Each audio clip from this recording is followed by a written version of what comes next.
नस्ला tower का आपको ही पता है कि सुप्रीम कोर्ट के हुक्म पर सारी कार्रवाई हो रही है। आलमी इदारे सेहत की जानिब से कहा गया है कि कोरोना के वेरिएंट ओमिक्रॉन का खतरा अब भी बहुत ज्यादा। सब्सक्राइब करें और बेल दबाएं ताकि कोई खबर रह न जाए।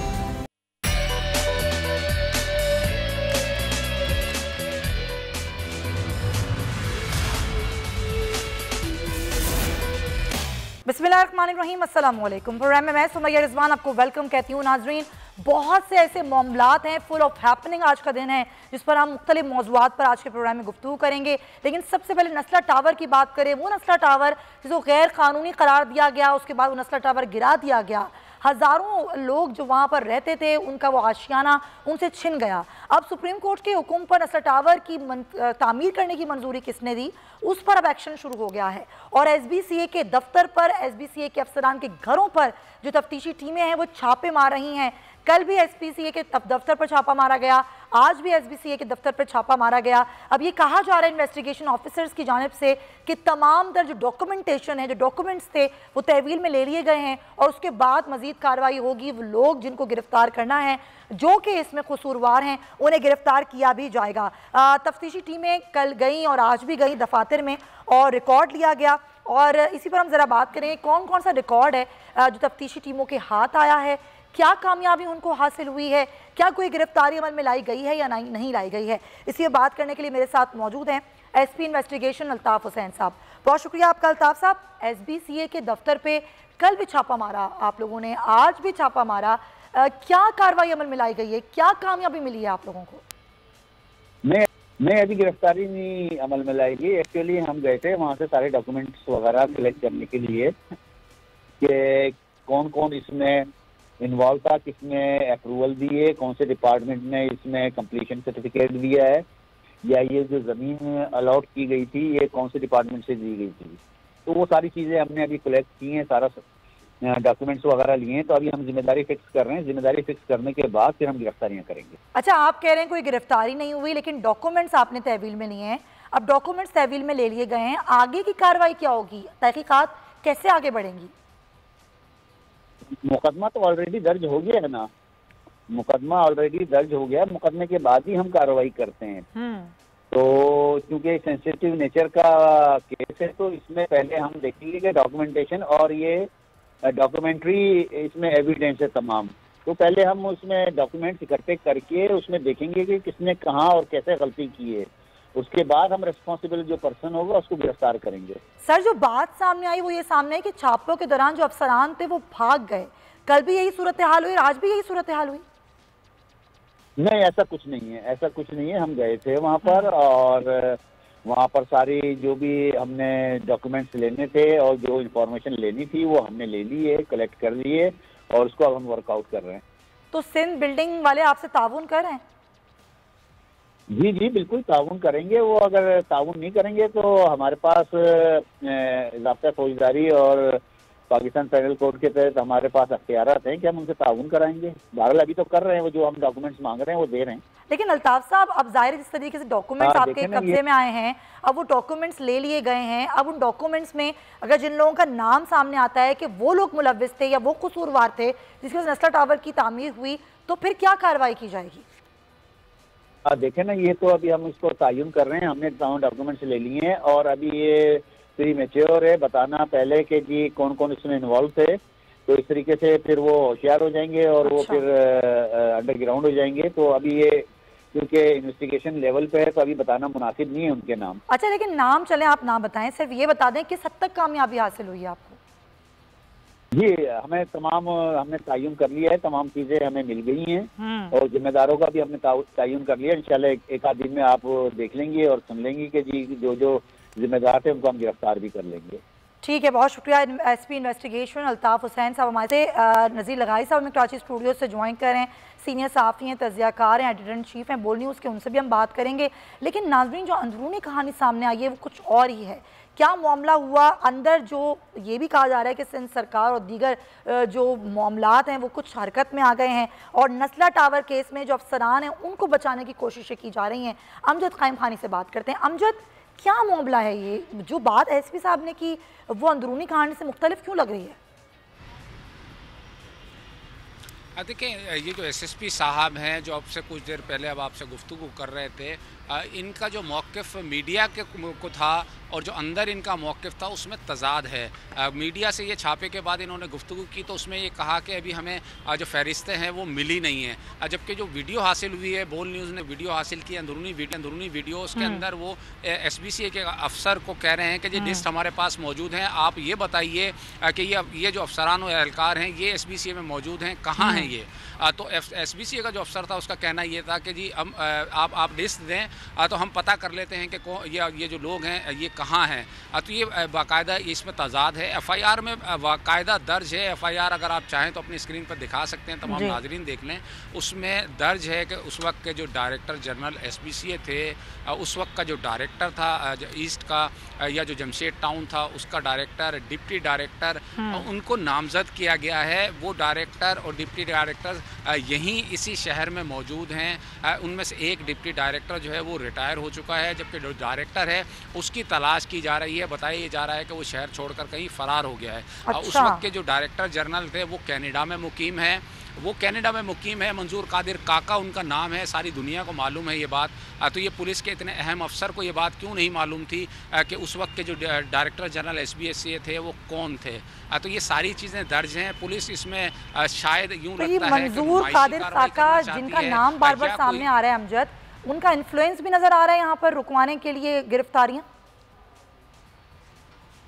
देखिए, एक सिस्टम तो है, नज़ीर लगारी साहब साथ मौजूद हैं, उनको मालूम है, सीनियर सहाफ़ी हैं। सिस्टम तो एक है यहाँ पर जिसका कोई जिस शक्ल सामने नहीं आती, लेकिन वो सिस्टम हरकत में ज़रूर आता है तो उसके नतीजे में चीज़ें तब्दील हो जाती हैं। सुबह जब ये 10 मोबाइलों के साथ भारी नफरी के साथ जो एसएसपी इन्वेस्टिगेशन अल्ताफ़ हुसैन यहाँ पहुँचे हैं तो यूँ लगता था कि आज जो है वो जो एफआईआर है जो फिरोज़ाबाद थाने में दर्ज हुई है एसबीसीए के अफसरान के ख़िलाफ़ नस्ला टावर के हवाले से, उसमें जो है वो गिरफ्तारियाँ नज़र आएंगी। लेकिन उसी एफआईआर में जो दर्ज जो अफसर था उस वक्त का असिस्टेंट डायरेक्टर और आज का डायरेक्टर, उससे पुलिस के एसएसपी जो है मुज़ाकरात करके चले गए। उसी से पूछ रहे थे कि ये अफसरान कहाँ हैं, जबकि उसने देखा उसी लिस्ट के अंदर उनका नाम था। पूछने की जहमत नहीं की गई कि जी आपका नाम है, उनसे ही पूछा जा रहा है कि ये बाकी लोग कहाँ हैं। तो कोई गिरफ्तारी नहीं अमल में आई। इसका मतलब ये तो बिल्कुल, ये तो एसपी साहब ने बताया है अमजद कि कोई गिरफ्तारी अमल में नहीं लाई गई है। ऐसा लग रहा है कोई फॉर्मेलिटी है जिसको पूरा किया जा रहा है। बहुत शुक्रिया आपका अमजद क़ाइम खानी। लगारी साहब, हाँ, हमारे मुल्क में मामलात होते हैं कि एक शख्स जो कि मुलव्विस होता है, कोई भी गैर कानूनी तामीरात हो या कोई गैर कानूनी काम हो, वो भाग जाता है, नज़रों के सामने धोखा देता है, लेकिन उसको पकड़ा नहीं जाता। ये ऊपर से नीचे तक सारा सिस्टम ये है कि आपको पता नहीं चलता है कि कौन शख्स मुलविस था, और अगर मालूम भी हो तो आप सिर्फ देख ही सकते हैं, मालूम ही कर सकते हैं, आपकी इतलात ही हो सकती हैं, आपको ख़बर ही हो सकती है, मगर कार्रवाई जो है वो उन जगहों पर होगी जहाँ बहुत कमज़ोर तरीन कोई शख्स बैठा होगा और जिसका शायद इतना ज़्यादा वो मुलविस भी नहीं होगा। चूँकि बाज़ चीज़ों पर दस्तखत ऐसे होते हैं कि अगर कोई जगह की अलाटमेंट होती है या अगर किसी चीज़ की मंजूरी दी जाती है तो आखिरी मंजूरी जिस अफसर के दस्तखतों से दी जाती है वो तो अफसर कहीं पिक्चर में ही नहीं होता है, दस्तखत उसके होते हैं। आपने देखा होगा कि बड़े बड़े सेक्रेटरीज़ के तबादले, उनकी तकर्रियाँ, उनके ख़िलाफ़ कार्रवाइयाँ होती हैं, लेकिन नीचे जो है सेक्शन ऑफिसर का नाम लिखा होता है या ओएसडी का, ऑफिसर ऑन स्पेशल ड्यूटी का नाम लिखा होता है, ना तो सेक्रेटरी इस्टेब्लिशमेंट का, ना कैबिनेट डिवीज़न का, ना चीफ सेक्रेटरी का। तो नीचे जो है वो मालूम होता है कि SNGD के एक क्लर्क ने जो है साइन कर दिए, मालूम है बड़े बड़े सेक्रेटरी जो हैं वो चेंज हो गए। तो इसी तरह के मामला यहाँ पर भी होते हैं कि जो काम करते हैं वो नज़र नहीं आते हैं, सामने नहीं होते हैं, और जिन लोगों के हाथ से काम कराया जाता है वो बहुत कमज़ोर होते हैं। अभी भी इस चीज़ में बहुत चीज़ें खुलेंगी, मालूम भी होगा कि किस तरह से ये सारे का सारा मामला। लगारी साहब, आपको ऐसा लग रहा है कि वाकई कुछ ऐसी पेशरफ्त होगी जिससे वो मकीन जिनके घर छिन गए उनको थोड़ा सुकून मिले कि वाकई उन लोगों को सज़ा हुई जो वाकईतन मुलव्विस थे इसमें? देखें, कोई यकीन से बात नहीं की जा सकती। मैं अगर कोई यकीन से कहूँगा तो मेरे ख्याल में ये मेरा गलत बयानी होगी। जो बचाने वाले हैं, हाँ। इस सारे सिस्टम के जो सेफ गार्ड करते हैं, इस सारे सिस्टम को जो निगरानी करते हैं, जो देखभाल करते हैं, वो बहुत ताकतवर होते हैं। बाज़ विजिबल होते हैं, बाज़ इनविजिबल होते हैं, बाज़ तो ऐसे होते हैं जिनका आपको पता भी नहीं चलता है कि वो कौन थे और आपकी नज़रों के सामने आ ही नहीं सकते हैं। तो इस तरह के मामलात होते हैं, बहुत सी चीज़ें हो रही हैं और उसके अंदर आप बहुत जगहें ऐसी हैं जहां हम नाम भी नहीं ले सकते, सोचते भी नहीं हैं कभी। तो ये चीज़ें ऐसी हो रही हैं। बाज़ दफ़ा ऐसा होता है कि उनके ऊपर हाथ पड़ जाता है और बाज़ दफ़ा ऐसा होता है कि हाथ नहीं पड़ता है। लेकिन सवाल ये लगारी साहब, अगर वो ओझल भी होते हैं सिस्टम से, तो क्या वो हुकूमतों की नज़रों से भी ओझल होते हैं? क्या किसी किस्म की उनको सरपरस्ती जिनका काम है, जिनका काम है फैसला करना और कार्रवाई करना, अगर उनकी इंटेंशन ही ना हो तो फिर आप क्या कर रहे हैं? अच्छा, ये सवाल मैं समझती हूँ कि ये सिंध हुकूमत से पूछना बड़ा ज़रूरी है। तो हमारे साथ मौजूद हैं पीपल्स पार्टी से तैमूर तालपुर साहब, उनको भी हम इस मामले में शामिल गुफ्तगू करते हैं। बहुत शुक्रिया आपका तैमूर साहब वक्त देने के लिए। अब ये मामला नस्ला टावर का, आपको ही पता है कि सुप्रीम कोर्ट के हुक्म पर सारी कार्रवाई हो रही है, लेकिन जब बात आती है कि जी किसने एनओसी दिया, किसने इजाज़त दी कि एक इतनी बड़ी हाई बिल्डिंग तामीर हो गई, फिर वो बिल्डिंग गिरा दी गई, अब उन लोगों को पकड़ने के लिए छापे मारे जा रहे हैं। लेकिन मज़े की बात ये कि एसपी साहब ये कह रहे हैं कि जी कोई गिरफ्तारी अमल में नहीं लाई गई, सिर्फ डॉक्यूमेंट्स लिए गए। फेरिस के बारे में वो डायरेक्टर से पूछ रहे हैं। तो सर ये कौन होते हैं, कैसे लोग होते हैं जिससे हुकूमत की नज़रों से भी ओझल होते हैं, किसी को नज़र नहीं आते? बहुत बहुत शुक्रिया सुमैया। देखें, मैं काफ़ी हद तक लगारी साहब की बात से एग्री करता हूँ। मैं उनकी बात सुन रहा था कि ये बहुत बड़ी बड़ी गेम्स होती हैं और बहुत बड़े बड़े सियासतदानों के बहुत बड़े बड़े प्लेयर्स होते हैं। और जिस ज़माने में ये नखला टावर के जो पेपर्स वगैरह सारे तैयार हुए थे और ये प्रोसेस में सालों साल लगे थे, तो आपको पता है उस ज़माने में कौन ये सारी चीज़ों का एक्सपर्ट था, कौन चाइना कटिंग का माहिर था, कौन ये कब्जे माफिया को चलाता था, किसका दौर था और हुकूमत किसकी थी।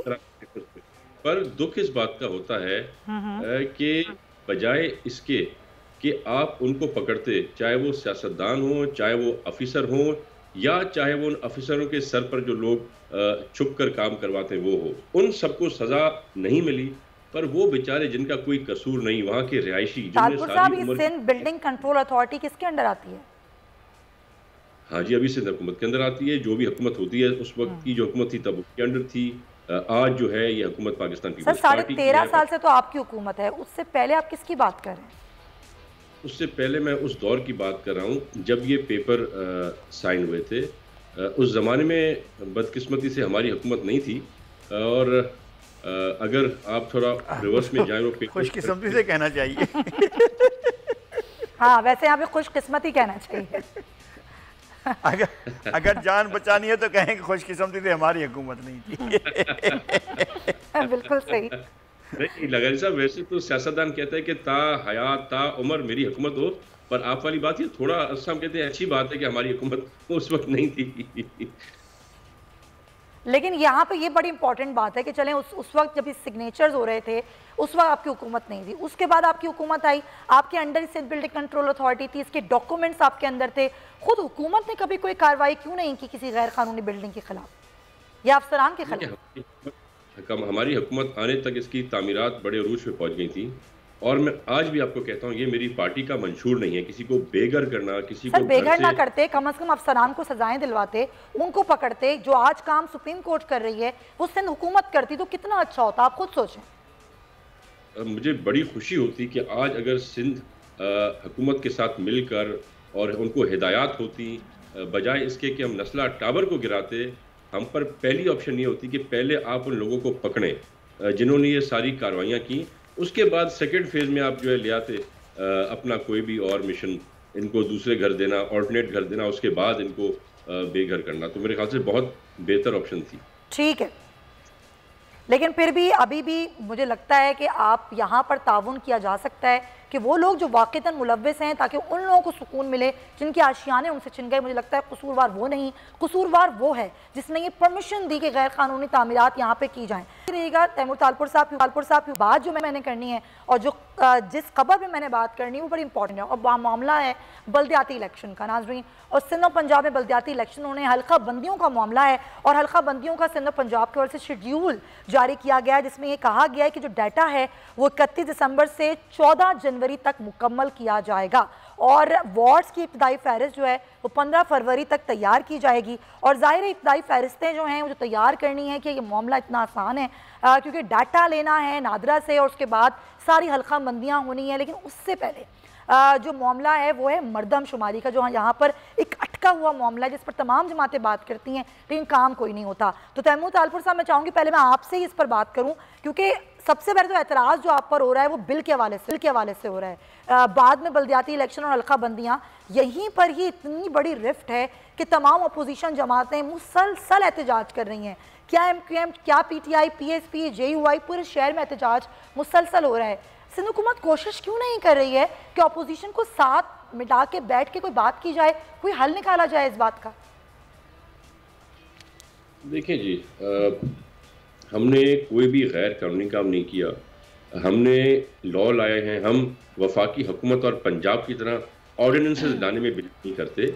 जो तरीक़ेकार है यही है कि आपको जो चेंजेस लानी है वो आप सही तरीके से मेजॉरिटी ऑफ वोट के साथ लाएं, पहली चीज़। दूसरी चीज़, मुझे समझ नहीं आता कि इनको एतराज़ किस चीज़ पर है। हमने तो हर तरह से काफ़ी जो पावर्स पहले नहीं थे लोकल बॉडी सिस्टम में वो भी हमने दे दिए हैं। बहुत सी ऐसी चीज़ें थी जो हमने अपने वजीर से लेके पावर्स वो भी होने वाले नाज़िम को ली थी। तो बेसिकली बहुत फ्रैंकली मैं आपको बताऊं, क्योंकि PTI और उसके कोलिशन पार्टनर्स ये देख रहे हैं कि चाहे सिंध हो, चाहे KPK हो, चाहे पंजाब हो, कहीं पर भी वो इलेक्शन होगी उसमें बहुत बुरी तरह से PTI की मत मार खाने वाली है, और उसमें अवाम का कोई कसूर नहीं है। अच्छा, वो तो मार खाने वाली है, लेकिन बल्दियाती इदारों को कितना मजबूत किया जा रहा है, और क्या वाकई सिंध हुकूमत चाहती है कि मेयर बाइख्तियार हो, बल्दियाती इदारे बाइख्तियार हों? क्योंकि ये इल्ज़ाम भी आप पर लग रहा है। इस पर हम बात करेंगे इस ब्रेक के बाद।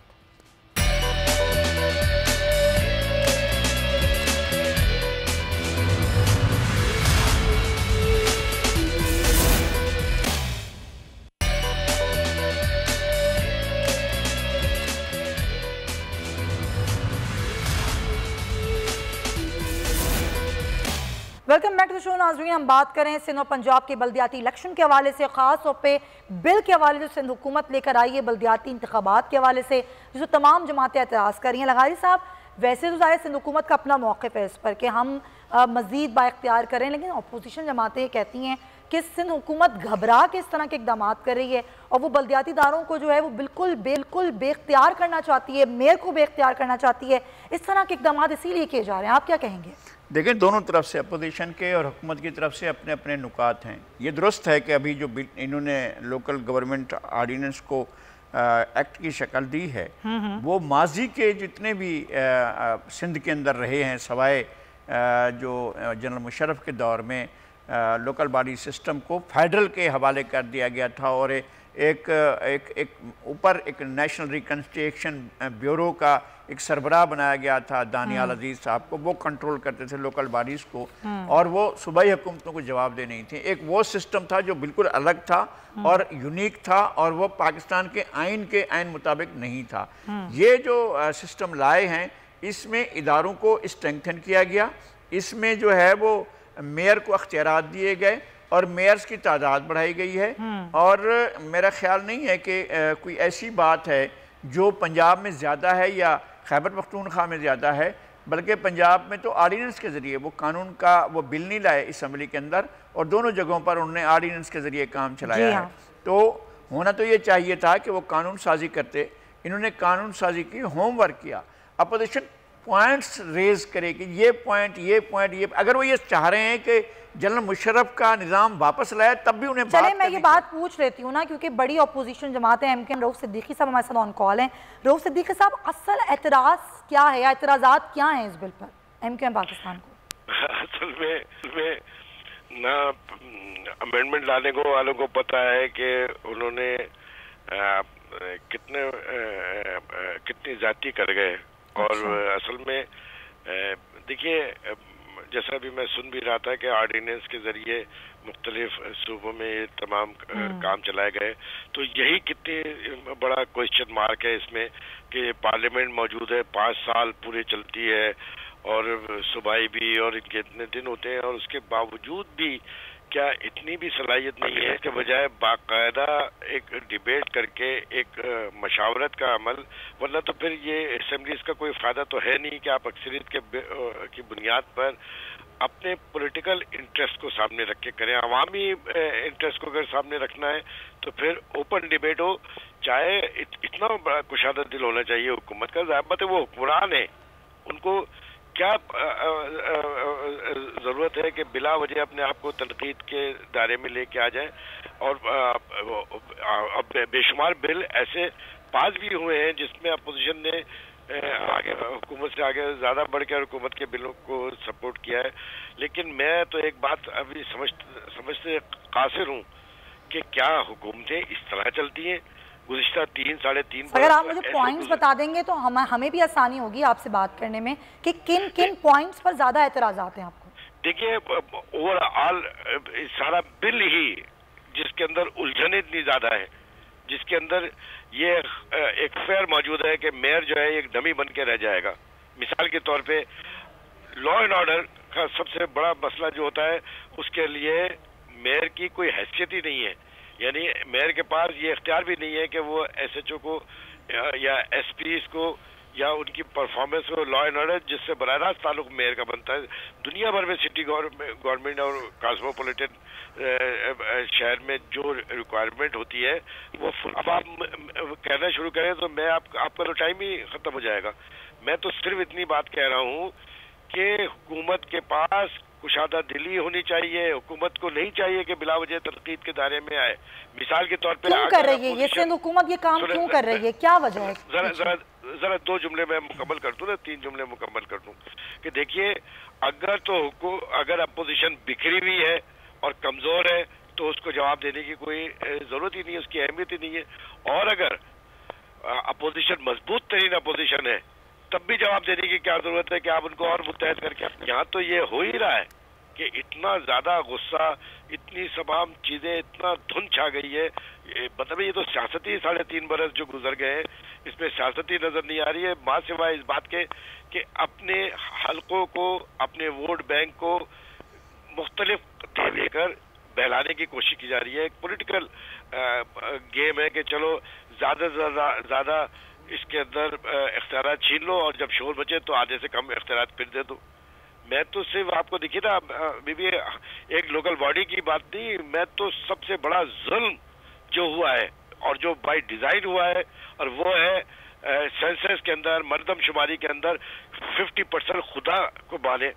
क्या मतलब है? इतने नाअहल लोग हैं कि 50% लोगों को फहरिस्तों में से खारिज कर दिया और इसके ऊपर किसी के माथे पे, यानी ये अवामी मफदूलों के खिलाफ था ये।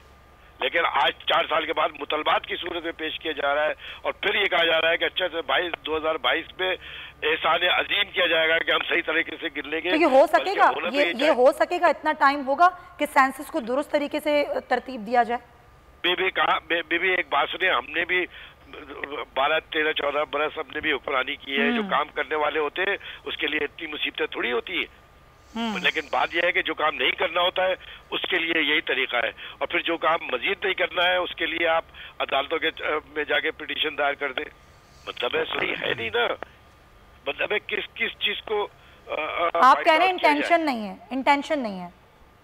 अरे भाई कैपेबिलिटी भी नहीं है, इंटेंशन तो छोड़िए, कैपेबिलिटी भी नहीं है, सिंसियरिटी भी नहीं है, तो आप क्या करेंगे? आप मुझे बताइए कि आप खलाव में कर रहे हैं तो करते रहिए, और अगर आप ये समझते हैं कि आवाम को, लोगों को हर रोज एक नया पिंडोरा बॉक्स खोल के उसके पीछे लगा दिया जाए, आप जरा वज़रा के बयानात तो उठा के देखिए, वफाकी हो या सूबाई, देखकर हंसी आती है कि क्या इनका IQ इतना है या इतने पिजन हेडेड है कि इनको नहीं मालूम कि ये अपनी हुकूमत के ऊपर खुद चढ़ाई करवा रहे हैं। तो ये करवा रहे होते हैं इनके, और ये फिर बैठकर टहके लगाते हैं अपने निजी महफिलों में कि कैसा रहा वो गया, और जी बहुत, और आप तो 30 बार खा हैं, तो वो खुश होके एक और उल्टा सीधा बयान दे देते।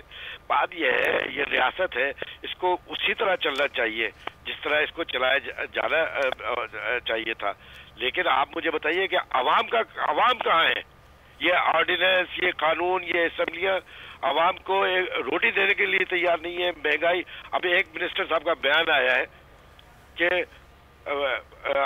आखिरी बरस में जब 5 साल पूरे हो जाएंगे तो महंगाई खत्म हो जाएगी। जी, शेख रशीद साहब कह रहे हैं। सर आप इत्तेहादी हैं उनके, आप लाहौल वाला कुव्वत पढ़ रहे हैं।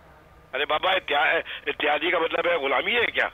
आप इत्तेहादी ना हो फिर आप उनके साथ इत्तेहादी क्यों हैं फिर, अगर इतने मामला हम इत्तेहादी हैं नहीं, इसको तो छोड़िए। बात यह है कि बाइख्तियार फरीक क्या कर रहा है। असल तो बात है बाइख्तियार फरीक की कि वो डिलीवर करे। यही बात मैं सूबाई हुकूमत को भी कहता हूँ कि भाई आप हुक्मरान हैं, आप तो इस तरह कर रहे हैं जैसे आप लोग एक मलूकियत में और एक बादशाह। लेकिन देखें अफसोस की बात ये वफाकी हुकूमत की सारी पॉलिसीज होती हैं, सूबाई हुकूमतें वही पॉलिसीज इख्तियार करती हैं, महंगाई वहाँ से शुरू होती है, जो प्राइस आते हैं, जो चीज़ें आती हैं, लेकिन आप उनके इत्तेहादी हैं और आप पर सवाल उठेगा कि आप इत्तेहादी फिर क्यों हैं? अगर ये हुकूमत ठीक नहीं कर रही है, इनके बुज़ुर्ग ऐसे बयानात दे रहे हैं, तो MKM को तो हिस्सा होना ही नहीं चाहिए हुकूमत का। अच्छा, इस एतराज के अलावा छोड़ दिए बीबी, आप ये बता दिए कि क्या बेहतरीन तरीके से गवर्नेंस हो रही है सूबाई भी और वफा? नहीं हो रही सर, मैं तो किसी हुकूमत में नहीं हूँ, बिल्कुल नहीं हो रही है, मैं बिल्कुल अग्री करती हूँ, लेकिन ये बात MKM पाकिस्तान से पूछी जाएगी कि वो अभी तक इत्तेहादी क्यों है। बहुत शुक्रिया आपका लगारी साहब। ये जो एक दूसरे पर सियासी पॉइंट स्कोरिंग हो रही होती है, क्या आपको लगता है कि कोई भी हुकूमत चाहे वफाकी हो या सूबाई हो, वो चाहती है अवाम का भला करना? आपने तो रऊफ सिद्दीकी साहब को भेज दिया और उनको खुदा हाफिज़ कह दिया, फिर बात हो रही है। मसला ये है कि रऊफ सिद्दीकी साहब वज़ीर दाखिला थे, उस वक्त भी पुलिस के इख्तियारात जो हैं वो नहीं थे, कुछ वार्डन दे दिए थे सिटी गवर्नमेंट को, कोई पुलिस के इख्तियारात उस वक्त भी नहीं, जब तारीख में सबसे ज़्यादा इख्तियारात जो है बल्दियाती इदारों को दिए गए, पुलिस तब भी उनके हवाले नहीं की गई थी। पुलिस का एक अलग ढांचा बनाया गया था, एक पब्लिक कंप्लेंट्स कमीशन बनाया गया था पुलिस के लिए, लेकिन पुलिस बल्दियाती इदारों में नहीं आई। लेकिन उन्होंने एक ही पॉइंट वो किया है जिसके ऊपर बात की है कि ये पॉइंट है और पुलिस जो है वो सिटी गवर्नमेंट के हवाले। हालांकि इदारे भी चले गए हुकूमत के अंडर, सेहत के और तमाम, उस पर बात नहीं की उन्होंने। हाँ नहीं, बहुत सी चीज़ों के ऊपर बात नहीं की है उन्होंने, लेकिन आपको पता है कि कराची वाटर एंड बोर्ड ये पिछले ज़ियाउल हक के दौर में जो है वो निकाल दिया गया था बल्दिया से और वो वापस कर दिया गया है, और ये बहुत ही अहम बात थी कि, और सफाई का मामला वो बहुत नीचे चला गया था, उसको वापस कर दिया है। अब ज़्यादा बाख्तियार है म्यूनसिपल कॉरपोरेशन भी, मेट्रोपॉलिटन कॉरपोरेशन भी, और टाउन्स को भी ज़्यादा मजबूत किया गया है।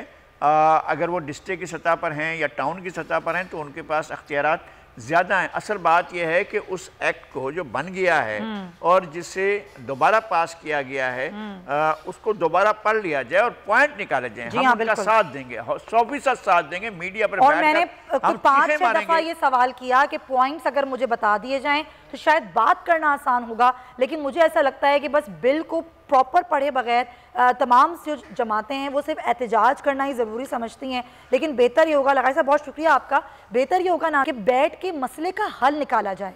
इस शहर का कचरा कैसे साफ़ होगा, कौन साफ़ करेगा, सेहत का निज़ाम कैसे ठीक होगा, सड़कों का मामला कैसे ठीक होगा, आवाम को रोज़गार कैसे मिलेगा, और दीगर बहुत से मसाइल हैं इस शहर के, इस सूबे के, उनको हल करने के लिए एक होना बहुत ज़रूरी है, सिर्फ सियासत करना ज़रूरी नहीं। ब्रेक लेंगे।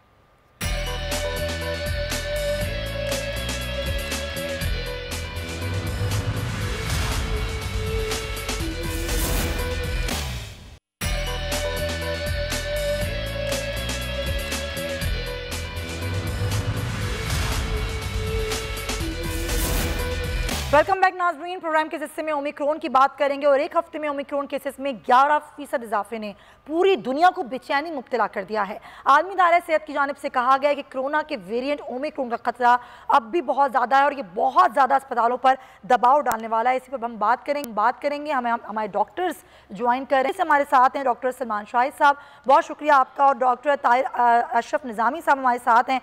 दोनों हज़रात का बहुत शुक्रिया। लेकिन सबसे पहले मैं चाहूँगी कि दुनिया की सूरत हाल जाने, फिर पाकिस्तान की सूरत हाल में बात करेंगे कि यूके में इस वक्त क्या होता है। डॉक्टर सलमान साहब, यूके में इस वक्त क्या सिचुएशन है, कितने केसेस सामने आए और ख़ासतौर पे एक हफ्ते के दौरान किस तरह से स्पाइक बढ़ी है? पिछले 2 महीनों से जब से ओमिक्रॉन का नाम हमने सुनना शुरू किया है तो नेशनल हेल्थ सर्विसेज जो इंग्लैंड में डिपार्टमेंट ऑफ हेल्थ समझ लें आप, तो उसने एग्रेसिवली इसके ऊपर काम किया। वायरस की नॉर्मल जो है साइकिल इस तरीके से होती है कि हमेशा उसमें चेंजेस आती है, वक्त के साथ साथ वायरस अपनी शक्ल तब्दील करता है। तो ओमिक्रॉन जिस तरीके से डेल्टा वेरिएंट हमारे पास था, ओमिक्रॉन एक नया वेरिएंट था जिसको हमें नहीं पता था कि कितना एग्रेसिवली ये पेनिट्रेट करेगा कम्युनिटी में। तो इसलिए प्रिकॉशनरी मेजर्स लेते हुए गवर्नमेंट ने या NHS हेल्थ सर्विसेज ने बूस्टर सर्विसेज का आगाज़ किया और 31 दिसंबर हमारे पास डेडलाइन थी कि जिसमें हमको तमाम पॉपुलेशन को 3rd डोज दे देनी थी। जो हमने पिछले 2 महीने में ऑब्जर्व किया है, क्योंकि हम काफ़ी ज़्यादा अफेक्टेड रहे हैं पूरी दुनिया में, सबसे ज़्यादा ओमिक्रॉन के केसेस जो हैं वो UK में रिपोर्ट हुए जब से ये साउथ अफ्रीका से ओरिजिनेट हुआ ये वायरस। लेकिन अल्हम्दुलिल्लाह इसमें वो तेजी नहीं देखी गई, या आप ये कह लें कि सीवियरिटी नहीं देखी गई। लेकिन अभी बूस्टर डोज जिन्होंने लगवाई वो भी अफेक्टेड हो रहे हैं इस वायरस से, और बहुत तेजी के साथ ये वायरस फैला है पूरी दुनिया में। डॉक्टर साहब, इसकी जो डाउन साइड है वो यही है कि ये वायरस तेजी से फैलता है, लेकिन इसकी जो सीवियरिटी है पिछले 2 महीनों में हमने ये ऑब्जर्व किया है कि वो इतनी नहीं है।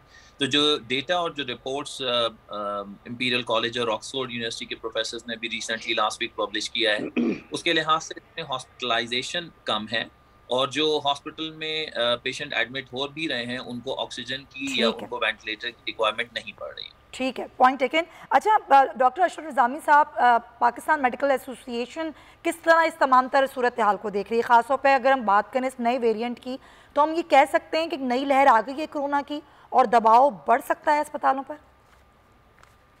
मैं समझता हूँ, थैंक यू वेरी मच, आपने बहुत पर्टिनेंट क्वेश्चन किया रिगार्डिंग पाकिस्तान के हमें क्या हालात हैं, कैसे होना चाहिए और क्या हमारे पास हो सकता है।